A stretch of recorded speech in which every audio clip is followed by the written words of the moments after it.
Tracing line to thread tracing line. Okay. I'm just letting you know if my phone rings, I'm going to have to take it, so just bear with me tonight. A little emergency situation with my dad's. Oh, it's loud, but thank you. Alright, so match thread trace on thread trace. Alright, line it up like that. Okay, so this I think is my top buttonhole. So the trick is to mark the buttonholes. The little trick I've learned is that you put at the top buttonhole, you put the button toward the top of the buttonhole. At the bottom buttonhole, let's pretend you put it toward the bottom of the buttonhole. Alright, like an 1/8 inch up from the end. The ones in the middle, you can be like a quarter down from the top. But if you have this one at the top end, it holds it up there. You have the other one at the bottom end, it holds it down there. So it just makes it taut. Alright, so just a little trick. It's a good thing to know. You push your pin through to the thread tracing on the other side. Here I've got a button in place, so it's already there. Okay. And then I go to this one. Again, thread trace matches thread trace. So I put my pin here, maybe a 1/4 inch down from the thing, and I place it and so that's where I'm putting this button. Okay, and then the next ones I've lost over time. I put that one there. I would put that there. And I would put the other one down here, let's say. Okay? So it gives me the markings for where my buttons go. Okay? There is a video in Blackboard on this. You're not going to have time tonight, much time on the blouse. Alright? I'm letting you use the overlocks for your sleeves, but we need to move immediately to the skirt because we're coming to the end. Okay? So I'll show you a few different versions of buttons. Double thread always for buttons. Double thread. Thread both tails through the eye of the needle. And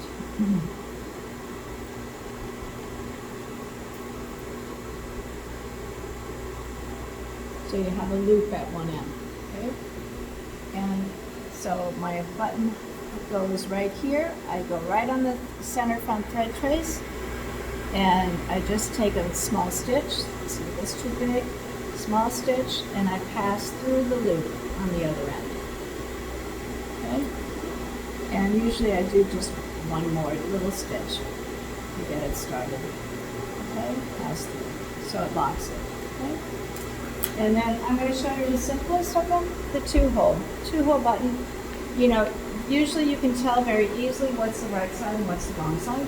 So put it so the right side's up, okay? And you go through the holes. There's two, usually these are stitched on vertical, so the holes are vertical. So you just put it in place, stitch. You're gonna catch through the under layer, but you don't have to be concerned about always catching the bottom layer. You're gonna get enough stitches there. So you take the stitch, alright, make sure it's not twisted, and then I do it again. Through the hole, underneath. Try to keep your stitches like right by the holes. Don't let it spread out big beyond the holes. Alright, so that's 2 stitches, double thread, so it's like 4 stitches. Then again, you're going to need likely 3 to 4 stitches, complete sets of stitches, right? So here I'm done. That's my 4th one, 3rd or 4th one, I'm not sure. Okay, once you're done, you create a shank.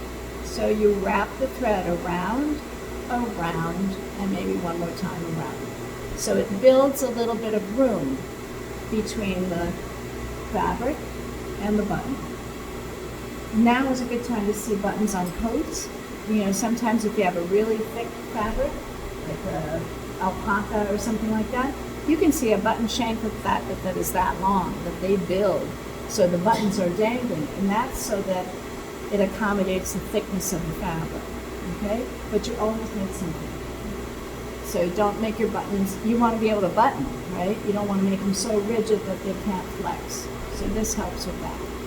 So after you wrap with the shank, then come underneath, and then take a stitch through, and then lock it in the same way, right? But it's nice and neat if you do it with the loop, the double thread with the loop. Lock, and usually I do 2. And again, try to keep it in the same spot. Don't spread out your stitching. And again, through there. And then usually what I do is just pass my needle kind of in between layers, so I don't have a tail sticking out, and just cut it off. Okay, got it? Easy enough. Okay, so a 4-hole button, that's 2-hole. 4-hole button, you can do the same thing twice, so it's vertical, or you can do a cross stitch, right? Again, usually the button itself is placed so that the holes are parallel to the center front. This is an X stitch. Some companies you work for, like if you're working with your box stores like Target, they require an X stitch on their buttons. All right. So if you're ever responsible for the tech pack for sewing instructions and details, garment details, and you have an X stitch as a requirement, put that on the first page of the tech pack so people see it, because not all factories have that machine. They have to rent it, okay? So just a little tidbit to learn. So I think we're going to use a measurement.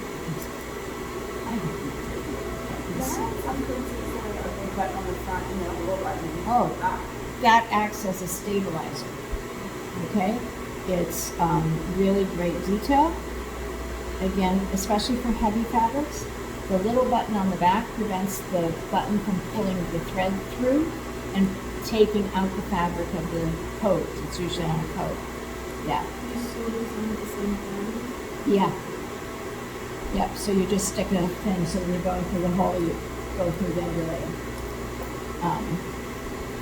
And usually the under one is a 2-hole, so, okay, so again, I'm getting started. But yeah, that's the purpose. Because I think last week you had a pretty heavy coat. I think that was you. And if you didn't have, there might have been a wrap coat, but if it